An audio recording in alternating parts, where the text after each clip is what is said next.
But thank you, Shazia. Everything that you will hear from now on will only be a disappointment after all that she said. Mr.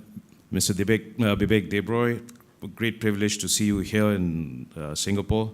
You've had a very distinguished career in outlining and charting many of the important courses that we have taken in our economic policy and beyond. Dr. M, again, thank you for organizing this. Mr. Devendran, as always, you have been a great pillar of support and partner in our common endeavor.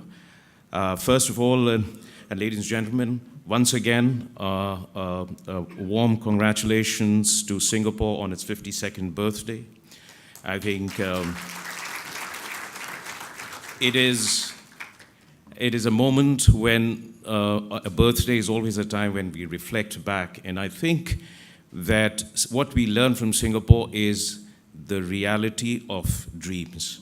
That in a generation, it has transformed itself into a world-class city, a prosperous nation, and a harmonious multicultural society that is an inspiration for the rest of the world.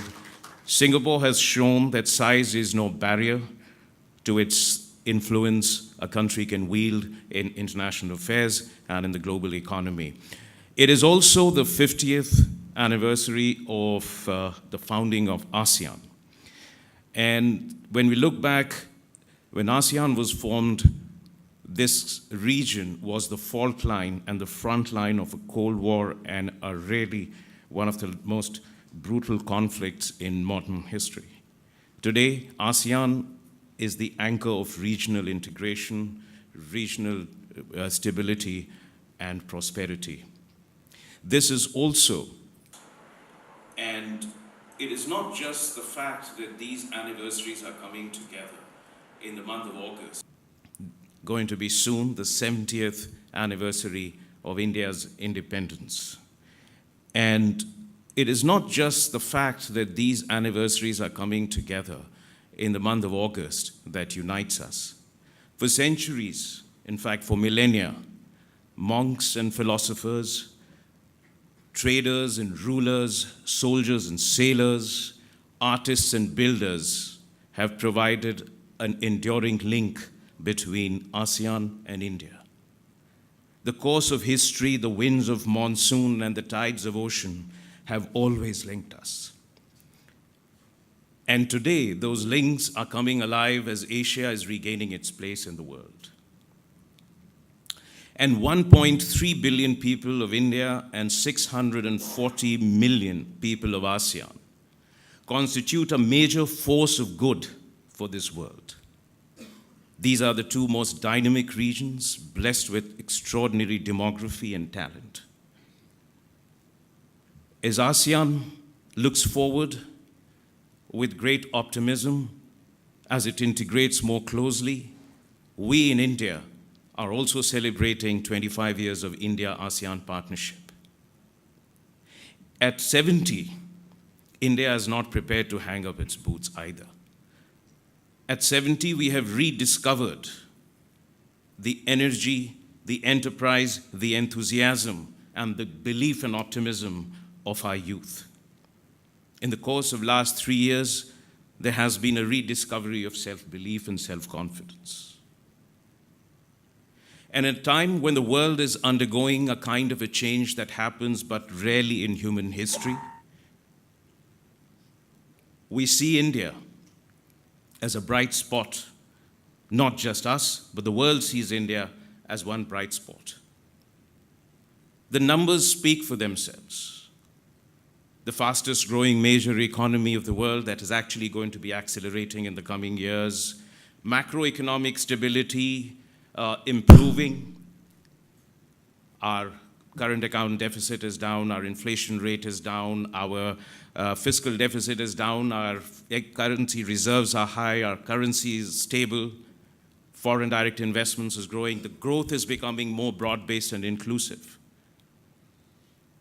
But the numbers can be fickle, as we all know, and economics has a strange sense of volatility and cyclicality. But the present of India is changing rapidly, and the future is filled with optimism for a number of very fundamental reasons. And let me tell you 10 of those very good reasons why there is a fundamental transformation underway in India, which we call as the making of a new India, founded on an ancient civilization. First, we have our people. 800 million people under the age of 35, eager for change, energy to pursue it, and confident in their ability to achieve it. It's a nation that is now wired to each other and wired to the rest of the world. In a time when WhatsApp has become the verb for communication, every Indian in the remotest of the village is now connected to the wider world. It's a nation that is now defining its future in terms of its aspirations and not its identities. And it is this energy which is propelling the fundamental changes that are taking place in India, and which leads me to the second fundamental change, which is the result of the new Indian identity, the new Indian aspiration, and that is the change in politics. We are witnessing, not just because of one leader, he is the embodiment of a fundamental change, that politics is now about good governance as much about good economics. And the two, in a sense, are completely interrelated. And we are looking at a future now, as this political mandate keeps growing stronger by the day, of at least a medium to long-term continuity, stability, and predictability. And we are seeing a relentless effort in translating cynicism of politics into optimism. Clean, transparent, responsive, accountable, and policy-driven governance is the new defining idea. And it takes a great deal of courage and conviction to undertake a measure like demonetization, which touches each of the 1.3 billion people. But it takes a great deal of belief in the ability of the people to take a decision like that, not only in the ability or the belief of the person who is taking that decision. That is the goodness, that is the belief that our nation seeks to have a clean, transparent, responsive governance. And it is translating down to the level of the states and the districts. We are a federal economy in which what the states do are as important, if not more, than what the center does. And as political fortunes are increasingly determined by performance in the economic space, states are competing in what Prime Minister calls a framework of competitive and cooperative federalism, competing on 285 parameters of ease of doing business and governance. And when we talk of Skills India, it is about 10 and 12 states have consistently scored 90% or more on those 285 parameters. So the third important change that is taking place is in the realm of economic reforms. It isn't just the great, bold, transformative, once-in-a-7-decade change in the form of GST. Providing 300 million it is about 7,124 specific steps of economic reforms at the smallest policy level to the grand vision level that has taken place in the last 3 years. That is the source of this great optimism about India. On every index of economic performance, and we are consistently rising up in our global standing. So whether you are talking about entry into the country or exit, both are equally important, or whether you're talking about compliance, about taxes, about the registers that you have to fill in, about the reports that you have to write, about the burden of proof translating into ease of trust, in every aspect of business or in citizens' relationship with the government. There are phenomenal reforms that are taking place. But because they often address the dreary and the mundane world of processes, they don't sometimes get the headlines that big reforms or big bold measures do. But if you ask the citizen on the street or the businessman in the office, he would tell you that it matters more to him how easy it is to get things done as it is whether he can get that thing done or no. The fourth important change that is taking place is in infrastructure. Now, almost everyone, when they think about I as India, thinks about I as the inefficient infrastructure or inadequate infrastructure. But that's changing. We talk today about grand infrastructure programs and initiatives across the world, things that are seen as big economic opportunities. But here in India, there is a $1.5 trillion infrastructure program that is not a distant mirage, but is a definite reality within a time frame. So in the last 3 years, in the transportation sector of shipping, road, highways, and transportation and railways, investments have been about $105 billion. The pace of construction of highways has gone from 2 kilometers per day in 2014 to 23 kilometers per day and will now go to 40 kilometers per day by next year. We're building rural roads at the rate of 133 kilometers per day. There are 6 new ports, 18 new greenfield airports, 400 railway stations undergoing modernization. 23 have already been bid out this year.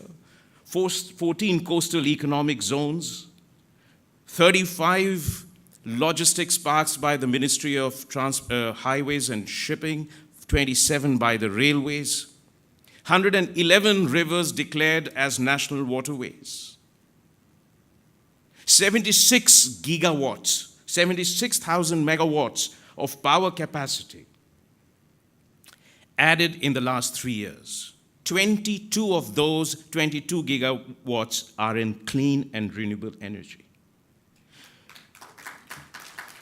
2.7 gigawatts is what we added in 2014. 12.2 is what we added last year. That is the scale of expansion that is taking place in infrastructure. So when you see an infrastructure, and I say this particularly in Singapore, when it looks around at the world, there can be no other infrastructure opportunity that exists in a stable, secure political and economic environment in the world today as it is in India, although we may not have a fancy name for it yet. The fifth important change that's taking place is in the manufacturing sector. From Make in India is a vision, not just the most visible brand name in the world today. It's a vision to revive a manufacturing sector because we need those jobs for the millions and millions of youth that are joining the labor force, and because we want to make our growth as broad-based as possible.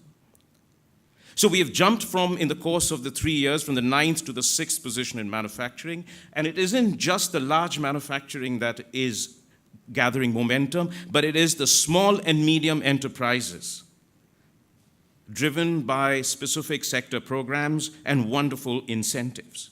But even more, the micro initiatives. This year alone in the budget, in what is called the Mudra scheme, which is meant for micro enterprises, $40 billion is the credit that is to be given to small and micro enterprises. And by the way, 75% of that credit in the Mudra scheme goes to women.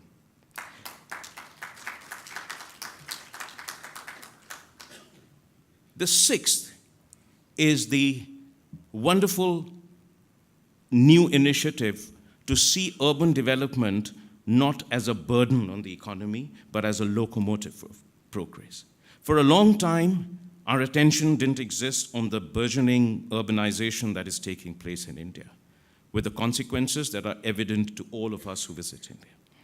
But in the last 3 years, we have accepted that India is going to be an urban country, and that we are living in a century that for the first time will be an urban century in human history. And in the course of these 3 years, from the smart cities to urban rejuvenation to the housing for all, there has never been such a wide-ranging, such a visionary program for urban challenges and urban renewal and urban expansion. This is going to be the locomotive of our growth. The seventh, and perhaps something that is really transformative, is the digitalization that is taking place in India. 1.2 billion people have a biometric-driven identity, all at a cost of $1 per person. Sometimes we in India are not aware of where we are up in front because we are so used to staying back. That it has taken the world to tell us that you have come up with something that is frankly unique in this world. And it isn't just this biometric identity for the sake of identity. We have linked it state by state, center by center, to almost every form of governance, compliance, delivery of service, and delivery of government benefits. 250,000 villages will be connected by broadband. 100,000 are already on the broadband network. 250,000 villages will have common service center where villagers can go and get 12 services online. And imagine the employment it creates for those who will be servicing those CSCs. So across the board, there is a revolution in digitalization. Today, after November 8, when the demonetization took place, you look at every form of digital payment, the growth rate is exponential. It runs into hundreds of percentages, whether it is Bheem or whether it is Aadhaar-enabled payment system. So digitalization is doing what Prime Minister said in UNGA in September 2014 in his maiden speech, and hear this. He said, if Facebook and Twitter can expand at the rate of hundreds of millions of users in 1 year, then surely we can expand the development, the delivery of development and services by the same speed and scale in our country. And this is the vision that is driving the digitalization. But we wouldn't be doing all this if we didn't pay attention to the quality of human resources. And that is the eighth transformation, which is the education and skills for our youth. We have managed to, in primary level and at secondary level, reach a high level of penetration. And the focus now is in learning outcomes to bring our children at par with the rest of the world. And when we talk of Skills India, it is about 10 institutes of skills at the central level, like IITs. We're talking about 100 Indian international skill centers and a skill center in every district of the country. So the pace of skills development is expanding at a phenomenal rate. Education, the quality of education is being raised to make us as competitive as any other country in the world. And that brings me to the eighth point, and you might wonder why I haven't come to it, which is the agriculture sector. Never since we had the Green Revolution in the late 60s has agriculture received the level of attention that it is doing now. You look at the last 2 years' budget. You look at the pace of expansion of irrigation, the use of remote sensing, internet, the use of soil health cards, the efforts at watershed management, the expansion of credit, linking 585 national agriculture markets into one digital market space. Access to credit, access to inputs, access to market, creating a seamless value chain from farm to the market. So agriculture sector is something that remains at the top priority for Prime Minister, because that's where the livelihood of Indians are determined, and that is also where the strength of our economy would be growing. And finally, and the last point, is that for Prime Minister, growth for growth's sake is not enough. For him, it is about inclusive development, sustainable development, but more important, growth as a means for transforming the quality of life of people. And that means many things. One, it means using the power of modern technology to address the endemic and enduring problems of poverty. By providing 300 million people with bank accounts, does more than just give them an economic opportunity, it gives them a sense of identity and dignity.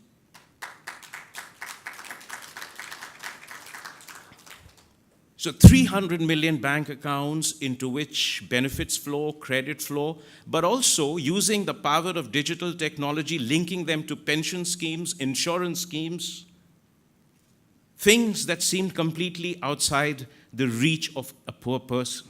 So today, millions have signed up on those schemes. But it also means something else. It means access to the basic needs for people. So by 2022, we have resolved that there will be a roof over everyone's head, there will be potable water and sanitation within everyone's reach, and there will be power in every house.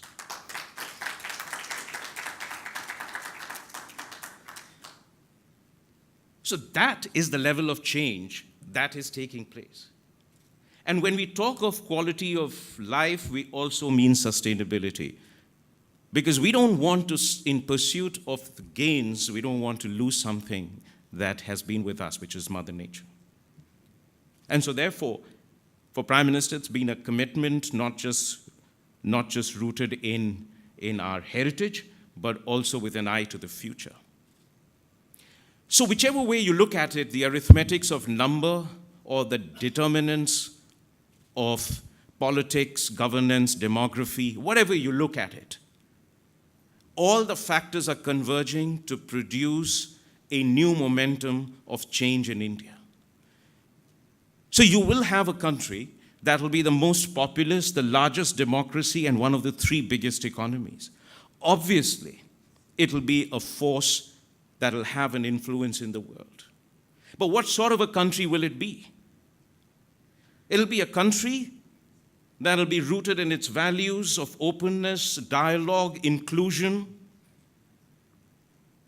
It'll be a country that where the excluded of history will walk in step with the rest to the future. It'll be a country where we will be one nation, one voice, one aspiration. And as I look around the world at a time when the old order is changing and a new one is rising, when we faced the competition of which way the 21st century will head, what are the ideas that will be the dominant narrative in this world? There is no country, and I say this with an experience of personal having witnessed this, whose rise is as yearned for, as desired as India's rise. Normally in history, a country's rise, certainly someone as large as India, would be seen with great trepidation, if not with great resistance. But that is because we are going to be driven increasingly by our values and by our vision, and by our ethos and our civilizational and our culture. It'll be a country that will defend itself on its strength, but it will influence the world in terms of its values. It'll be a country that will lead not through coercion, but by inspiration. It'll be a country that will spread its influence and ideas, but not expand its territory. And it'll be a country which will be where its economic strength will be its currency, but it will be a country that will seek a rule-based international order in which every country, small or large, can be sovereign and prosper in accordance with its own vision. And that is because, in terms of our values, in terms of our vision, we have always been defined by, as I said, a sense of openness, a sense of dialogue, of inclusion, of diversity, because we believe that diversity is fundamental to nature, and that is the beauty of its balance. and therefore diversity is important for humanity as well. And because we've always believed that the world is one family, just as we, a nation of 1/6 of humanity, is one family, we believe that the entire world is one family. So when we move forward, we will move forward with everyone in step. And a successful, prosperous India, fulfilling its responsibility to the world, will certainly make the 21st century a much better place, and a world a more safer, more stable, and a prosperous place. Thank you very much.